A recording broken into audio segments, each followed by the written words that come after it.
Hello, நான் உங்கள் TSR பேசுகிறேன். இப்போ டெக்ஸ்டைலில் வந்து ஒரு ஒரு அதிக மக்கள் தொகை ஒரு 1 lakh 2 lakh அது மாதிரி பீப்புளுக்கு வேலை கொடுத்தேன். ஒரு பிஃபோர் சினிமா. பட்டு எனக்கு தெரியாது சினிமாவில் வந்து இவ்வளோ டிஃபிகல்ட்டி இருக்கும். ஒரு லாங் உழைப்பை போடணும். ஒரு 5 வருஷம் 10 வருஷம் 15 வருஷம் சேலரி இல்லாமல் இருக்கணும். ஸோ அப்போ அந்த சேலரி இல்லாமல் இருக்கணுங்கிறது தெரியாது. இந்த 10-15 வருஷம் உழைப்பு போட்டோம்னா அடுத்த 30 வருஷத்துக்கு ராஜாவாக இருக்கலாம். அந்த 15 வருஷம் உழைப்புங்கிறது நீங்கள் போடும்போது நீங்கள் எனாஃப் மணி இருக்கணும், எனாஃப் பேக்ரவுண்ட் இருக்கணும், அட்லீஸ்ட் ஃபேமிலி பேக்ரவுண்டாவது சம்பாதிக்கிறது இருக்கணும். அது இல்லாமல் நிறைய பேர் வந்து கஷ்டப்படுவாங்க, சொல்ல மாட்டாங்க. பட் ஒன்ஸு ஒரு 15 வருஷம் 20 வருஷம் பாடுபட்டால் அட் எனி காஸ்ட் உங்களுக்கு லக்கே இல்லைன்னாலும் அடுத்த 40 ஆண்டு காலங்கள் நீங்கள் ராஜா தான். இப்போ என்னுடைய பழைய நண்பர், பிஸ்னஸில் ரொம்ப நம்ம க்ளோஸ் நண்பர் மிஸ்டர் மணி, திருப்பூர், அவர் கட்டின உழைப்பாளி. அவருக்கு வந்து அன்லிமிட்டட் ஃபுட்டு இன்னொரு 10 தலைமுறைக்கு உட்காந்து சாப்பிட்லாம். அந்த 10 தலைமுறைக்கு உட்காந்து சாப்பிட்லாம். அந்த அளவுக்கு ஒரு நல்ல மனிதர். பட்டு அவர் நிறைய அள்ளியெல்லாம் கொடுக்க மாட்டார். திருப்பூரில் எல்லாம் கிள்ளி தான் கொடுப்பாங்க. நான் என்னுடைய பனியன் தொழிலை விட்டுட்டு போய் கிட்டத்தட்ட ஒரு 15 ஆண்டுகள் ஆகிப்போச்சு சினிமாவுக்கு போய். 15 வருஷத்தில் இன்றைக்கி என்னை வந்து ஒரு 15 கோடி மக்களுக்கு தெரியும். ஸோ ஆனால் பொருளாதாரத்தில் இப்போதைக்கு டெம்பரவரியாக இந்த 1 வருஷமோ 2 வருஷமோ 3 வருஷமா அதுக்கப்புறம் பணம் ஆண்டவன் கொட்டுன்னு கொட்டுவான்னு நினைக்கிறேன். அது வரையும் நம்ம ஹெல்த்தை சேவ் பண்ணிக்கணும், டென்ஷன் எடுக்கக்கூடாது. பட் இவங்க வாழ்நாள் ஃபுல்லாக டென்ஷன் எடுப்பாங்க. ஆனால் இவர் மணியை பார்த்தா 1% கூட டென்ஷன் ஆக மாட்டார். நல்லா யோகா பண்ணுவீங்களா? ஜிம்மு யோகா. பட் இவருக்கு 48 இருக்குமா வயசு?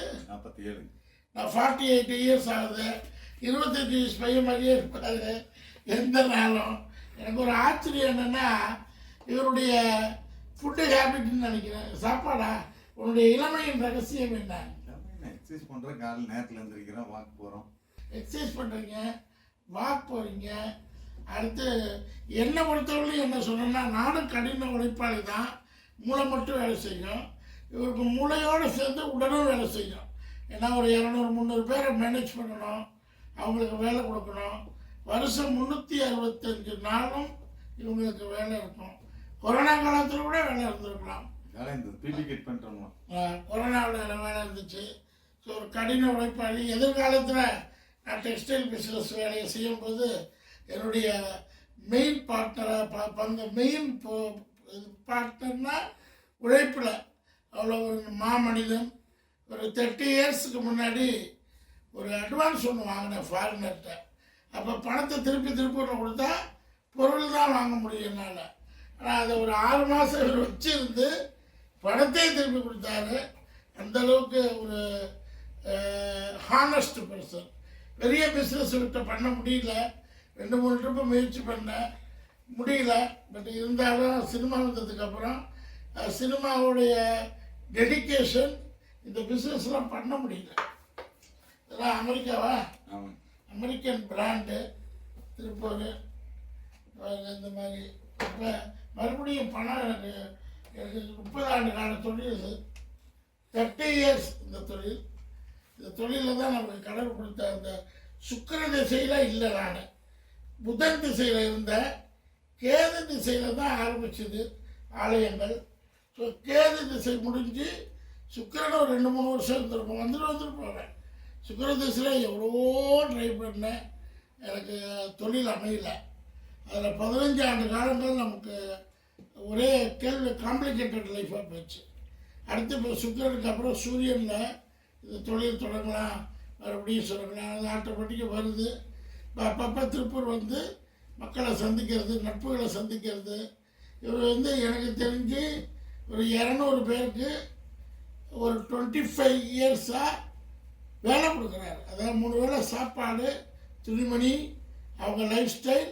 200 பீப்புளுக்கு ஒரு கேரண்டீடு பர்சன். ஒரு நாள் வேலை இல்லைன்னாலும் இவர் டென்ஷன் ஆகிடுவார்.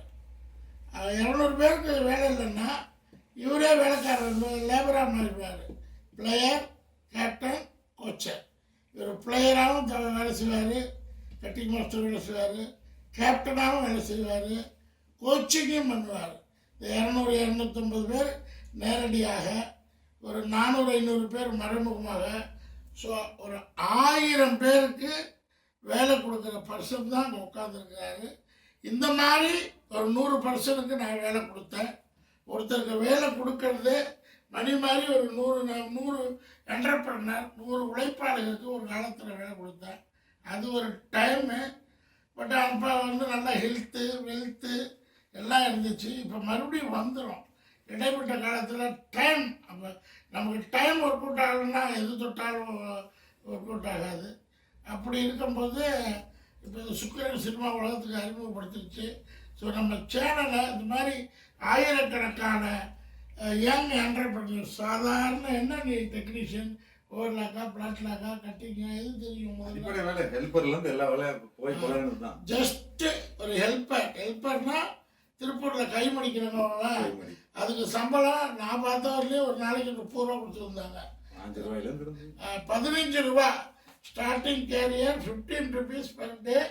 கை மடிக்கிறதுலேருந்து ஆரம்பித்து இப்போ 1000 பேருக்கு வாழ்வாதாரத்துக்கு ஒரு வழிகாட்டியாக இருக்கார்.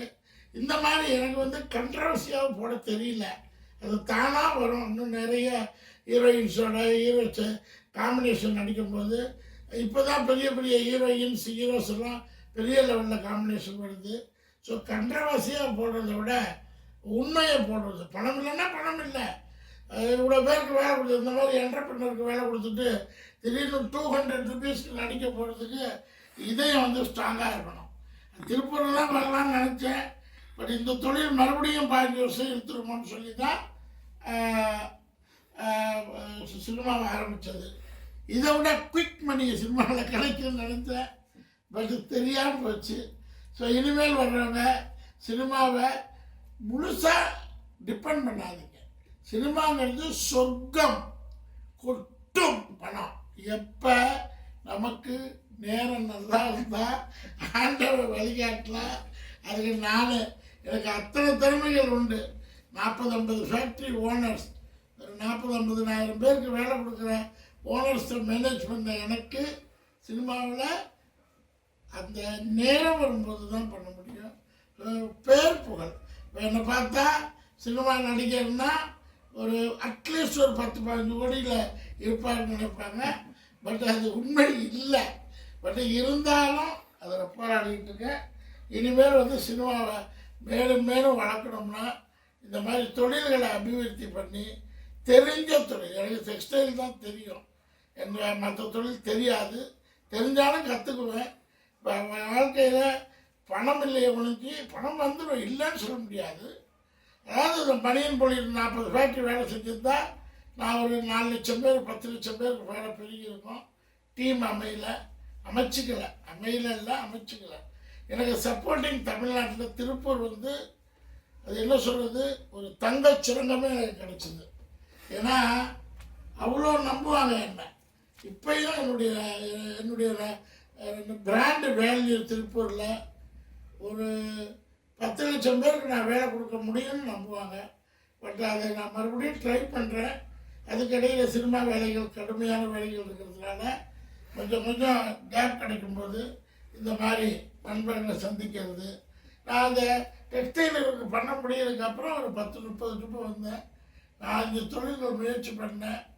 பட் சினிமாவை தவிர்த்து எதுவுமே செட் ஆகலை. அதனால் பேக் டு டெக்ஸ்டைல்ஸ் எப்படி தெரிஞ்ச தொழிலை செய்யணும்னு ஒரு ஐடியா இருக்குது. முயற்சி பண்ணுறேன். இதில் ஆண்டவன் தான் தெரியும். என்னுடைய மூளையில் இருக்கிற அறிவுக்கு நான் செயல்படுறேன். ஸோ அதே மாதிரி டீம் செயல்படணும். ஸோ இந்த ஃபேக்ட்ரி ஒரு செட்டப்பை தம்பி அழகாக காமிப்பாப்பில் 2-3 பேர்கிட்ட அந்த வாழ்வாதாரங்கள் எப்படி இருக்குது அப்படிங்கிறத 2-3 கொஸ்டின் கேட்பாப்புல. அதையும் பார்த்துட்டு ஜென்ரலாக மக்களை மகிழ்விக்க. ஸோ யூடியூப்ங்கிறது ஒரு பிளாட்ஃபார்ம். அதில் நல்ல விஷயங்களை போடும்போது இன்னும் கோடிக்கணக்கான பேர், இவ்வளோ குறுகிய நாளில் நீங்கள் 1.5 கோடி பேர், 1.25 கோடி எனக்கு நல்ல விஷயங்களை போட்டால், உண்மையை போட்டால், தெரிஞ்சதை போட்டால் 40 to 50 கோடி பேர் ரெகுலராக பார்ப்பாங்கன்னு நினைக்கிறேன். அதே மாதிரி சப்ஸ்கிரைபர்ஸ் வந்து ஒரு 3-4 கோடி பேர் ரெகுலராக வருவாங்கன்னு நினைக்கிறேன். இதெல்லாம் இப்போ நான் திடீர்னு எடுத்த முடிவு. முன்னாடியே பண்ணியிருக்கலாம். ஸோ ரெகுலராக என் சேனலை லைக் பண்ணுங்கள், ஷேர் பண்ணுங்கள், சப்ஸ்கிரைப் பண்ணுங்கள். அதே மாதிரி கமெண்ட்ஸ் போடுறது நெகட்டிவ் கமெண்ட்ஸில் அல்ல. என்னை வந்து பிறந்ததுலேருந்தே மக்கள் திட்டிகிட்டு தான் இருப்பாங்க. பிறக்கும் போதே ரணகலத்தில் பிறந்தது. ஸோ ஆமாம், அதனால் திட்டத்தெல்லாம் அந்த காதில் வாங்கவே மாட்டேன். அதையும் ஒரு ஜாதியாக எடுத்துங்க. இப்போ வணக்கம், மிஸ்டர் சிவா, நான் ஏற்கனவே போன வீடியோவில் சொல்லியிருக்கேன். இவர் மாதிரி ஒரு 20,000 இளைஞர்கள் சினிமா மூளையில் உட்காந்துருச்சு. நான் குடும்ப சூழ்நிலையில் மெல்ல முடியாமலும், முழுங்க முடியாமலும், வர முடியாமலும் அந்த சினிமாங்கிற ஒரு சுரங்கத்தை மைண்டில் ஏற்றிட்டு செயல்பட முடியல. இந்த ஒரு 10,000 இளைஞர்களுக்கு ஒரிஜினல் சினிமாக்காரங்க. இவங்கள ஒரு டிஸ்ட்ரிக்ட், இப்போ திருப்பூர்னா எனக்கு தெரிஞ்சு ஒரு 100 பேர் இருப்பாங்க. கோயம்புத்தூர் 150, பொள்ளாச்சி 50, இப்படி தமிழ்நாடு பார்த்திங்கன்னா ஒரு 10,000 இளைஞர்கள் ஸ்பெஷலாக சென்னை தாடியெல்லாம் விட்டுட்டு அர்ப்பணிச்சிருவாங்க. அவங்க பேர் ஜூனியர் ஆர்டிஸ்ட்டுன்னு சொல்லலாம், இல்லாட்டினா மிடில் ஆர்டிஸ்ட்டு. 4-5 லெவல் இருக்குங்க. அது 1000 ருபீஸ் ஆர்டிஸ்ட்டு, 5,000, 10,000 இதுக்குள்ளே வரும். Monthly income 5,000, monthly income 10,000. அந்த மாதிரி உள்ளவங்க ஒரு 10,000 நடிகர்கள் இருக்காங்க. அதில் இவர் ஒருத்தர். இவர் வந்து வருங்காலத்தில் ஒரு நல்ல நடிகராக வர்றதுக்கு என்னுடைய வாழ்த்துக்கள். முயற்சி பண்ணுறாரு. பட் அவருடைய குடும்ப சூழ்நிலை வர முடியல. ஒரு மனிதர் வந்து ஒரு முயற்சி, ஒரு சயின்டிஸ்ட் தாமஸ் ஆல்வா எடிசன் மாதிரி வரலாம். எத்தனை ட்ரிப்பு தோத்தாலும் அந்த சினிமா விட மாட்டாங்க. ஒரு மினி தாமஸ் ஆல்வா எடிசன் வருங்காலத்தில் வருவார். இவர் ஃபேக்ட்ரியை பற்றி கொஞ்சம் சொல்லுவார், கேளுங்க.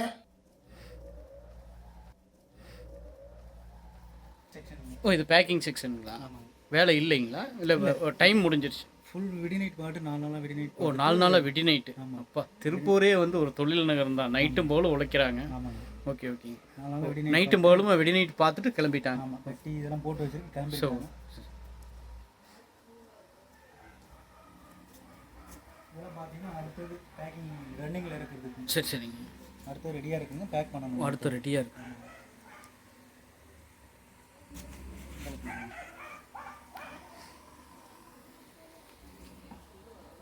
இவங்கெல்லாம் யார்? செக்கிங்கா? ஓ, இது செக்கிங் செக்ஷன். பேக்கிங்க்கு முன்னாடி செக்கிங்களா?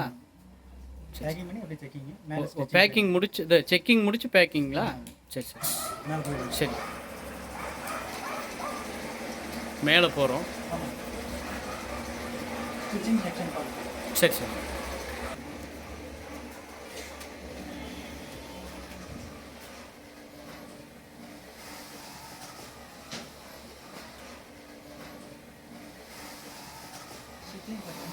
இது என்ன க்யூரிங்க? இதெல்லாம் ஸ்டிச்சிங்களா? ஆமாம்,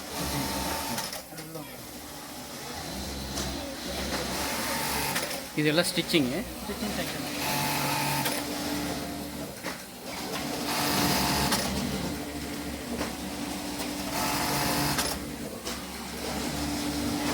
அடுத்து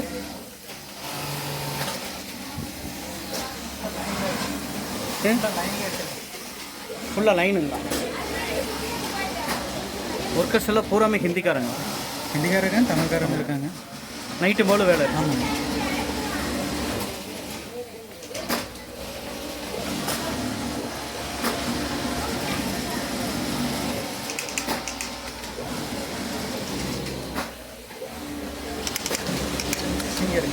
சிங்கர்.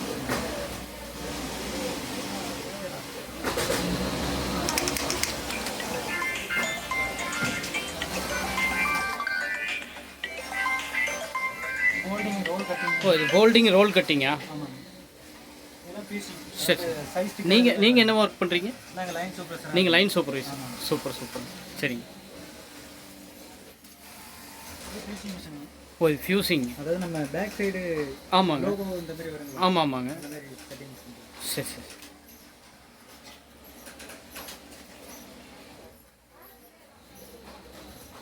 இதெல்லாம் ஃபியூசிங் அடிச்சடிச்சு வச்சுருக்குங்களா?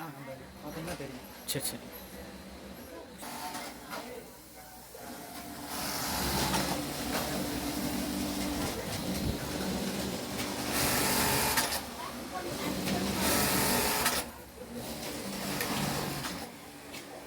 கீழே வந்து கட்டிங்களா? கீழே வந்து நம்ம செக்கிங் தான். ஒரு செக்கிங் பார்த்தாங்களா? ஆமாங்க. இங்கே ஒரு செக்கிங் இருக்குங்க. ஓ, இங்கேயே ஒரு செக்கிங்.